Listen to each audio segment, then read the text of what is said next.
안녕하십니까. 인공지능과 로봇 시대의 생존 전략 22강입니다. 저는 고려대 윤성식 교수입니다. 지난 시간, 즉 21강에서는 인공지능의 시대에 무엇을 배울까 고민하지 말고 무엇이든 배울 수 있는 학습 능력을 갖춰야 한다는 점을 이야기했습니다.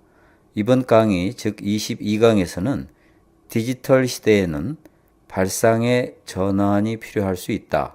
즉, 디지털 시대에는 디지털 방식이 아닌 아날로그 방식이 더 경쟁력이 있다는 이야기를 해보겠습니다.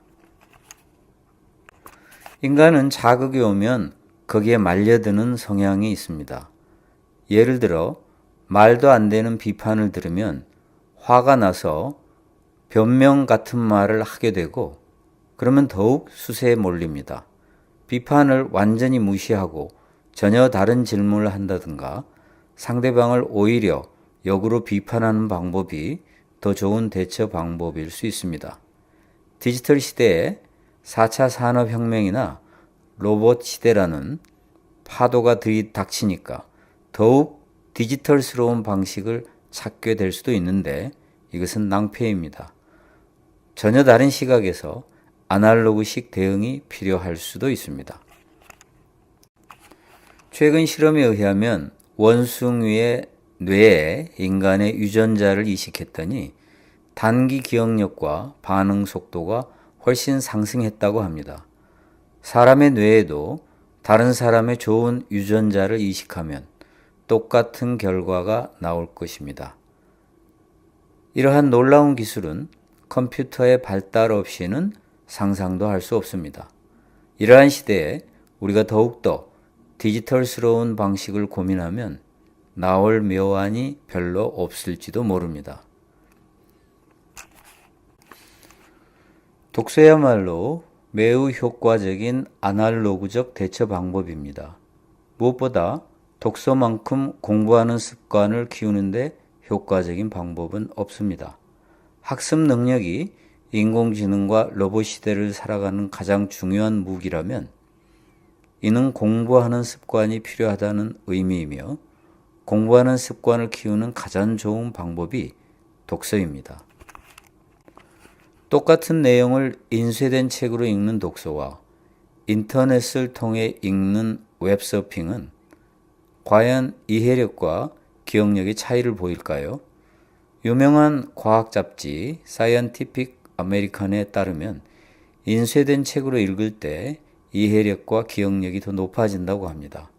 동일한 내용도 어떤 방식으로 접하는가에 따라 달라지는 것입니다. 인쇄 매체로 읽으면 훨씬 더 많은 정보를 얻습니다. 사람의 뇌는 책을 대할 때와 인터넷에서 웹서핑을 할 때 모드가 달라진다고 합니다. 우리 뇌는 같은 내용에 다른 모드로 접근하는 것입니다. 독서는 뇌신경 회로를 좋은 방향으로 재구성하고 학습과 관련된 뇌 영역을 확장합니다. 독서는 기억력을 향상하고 타인의 생각과 감정을 파악하는 능력을 증진하며 지능을 높이고 놀랍게도 수명을 연장합니다. 독서가 중요하다는 말에는 대부분 동의하지만 막상 실제로 책을 읽는 사람은 매우 적습니다. 자식에게 좋다면 무엇든지 물불 가리지 않고 시키는 부모가 독서가 좋다는 사실을 모를 리 없습니다. 하지만 독서를 시키기보다는 학원에 보내는 부모의 수가 압도적으로 많습니다.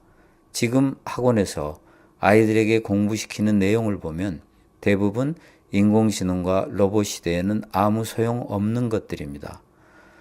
또한 학원에서는 수동적으로 지식을 받는 공부만 하기에 앞으로 닥칠 변화의 소용돌이 속에서 살아남는 데 필요한 능동적 학습 능력을 기르기 어렵습니다. 오히려 독서를 통해 공부하는 습관을 들이고 뇌를 강화하는 방법이 훨씬 좋습니다. 독서는 인공지능과 로봇을 들먹일 필요도 없이 지금도 매우 유익한 학습 방법입니다. 우리는 스트레스를 풀기 위해 종종 음악을 듣습니다. 하지만 연구에 따르면 독서의 스트레스 완화 효과는 음악보다 뛰어납니다. 영국의 서섹스 대학에서 실시한 연구에 따르면 30분간 독서가 스트레스 수준을 68% 낮춥니다. 삶에서 좌절했을 때 찰스 디킨스의 소설 데이비드 커퍼필드를 읽으면 용기와 활력을 얻는다는 연구가 있습니다. 데이비드 커퍼필드는 유복자로 태어난 주인공이 고난을 겪다 사랑을 얻고 사회에서 성공을 거두는 인생담이 담긴 소설인데 사랑 이야기가 상당 부분을 차지해 나름 재미도 있습니다. 우리에게 힘과 용기를 준다는 연구 결과를 충분히 이해할 수 있을 만한 그러한 작품입니다. 독서를 강조한다고 해서 대학 입시를 코앞에 둔 수험생에게 입시를 집어치우고 책만 읽으라는 이야기는 아닙니다. 그러나 초등학생의 경우 학원에 보내 시키는 암기식 공부나 선행학습은 다가올 미래를 준비하기에는 매우 부적절한 방법입니다. 독서를 통해서 공부하는 습관을 몸에 배게 하고 학습 능력을 향상하는 것이 인공지능과 로봇 시대를 준비하는 더 적절한 방법입니다. 그렇다면 중학생은 무엇을 해야 할까요? 그것은 우리나라 교육개혁에 달려있다고 생각합니다.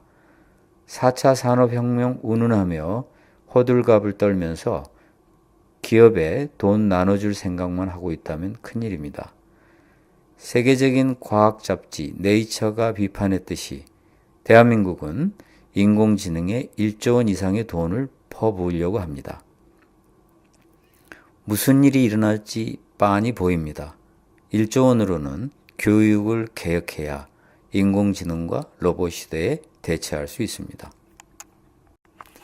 미국 기업에서는 상사에게 긴 보고서를 올릴 때 반드시 한 페이지짜리 요약본을 맨 앞에 첨부합니다. 이것을 Executive Summary, 즉 상사에게 보고하는 임원용 요약 보고서라고 부릅니다. 저는 대학원 학생에게 긴 논문을 몇 페이지로 요약하라는 과제를 자주 냅니다. 물론 아무리 긴 논문이라도 한 페이지로 요약할 수 있지만 우리나라 학생들에게는 아직 낯설기에 몇 페이지로 요약하라는 비교적 쉬운 과제를 내줍니다. 학생의 요약문을 읽어보면 우리나라 교육의 문제가 적나라하게 드러납니다. 논문 여기저기에서 중요한 문장을 잘 짜집게 한 요약이 대부분입니다. 논문을 소화해 자기만의 요약문을 만든 과제물은 거의 없습니다. 만약 한 페이지로 요약하라고 하면 어떤 요약문을 가져올까 흥미롭습니다. 인공지능과 로봇 시대를 준비하는데 학습 능력이 중요하다면 독서를 해야 합니다. 단순히 책만 읽는 독서가 아니라 여기에 두 가지를 추가해서 독서 효과가 10배, 20배 늘어나는 부가가치 창조용 독서를 해야 합니다. 첫째, 생각을 많이 해야 합니다.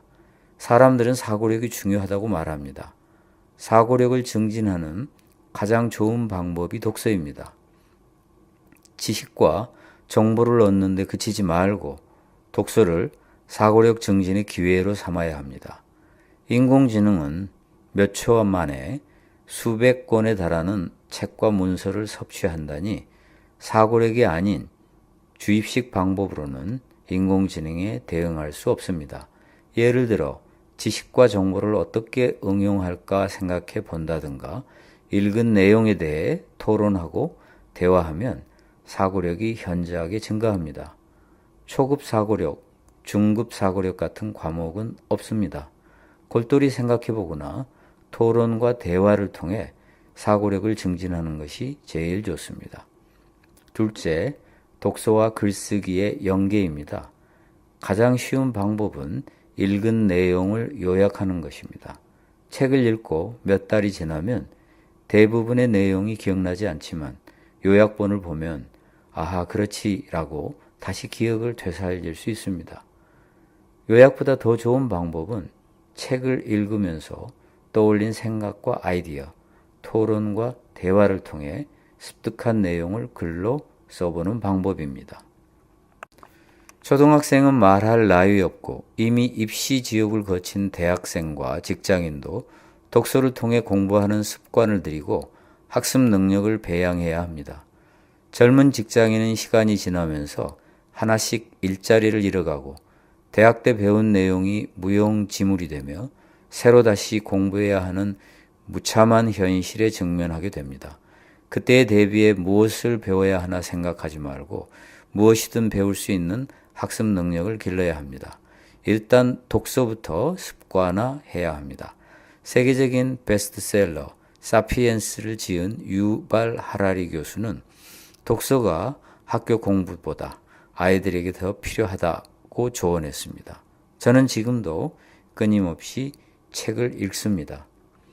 이상으로 22강을 마치겠습니다.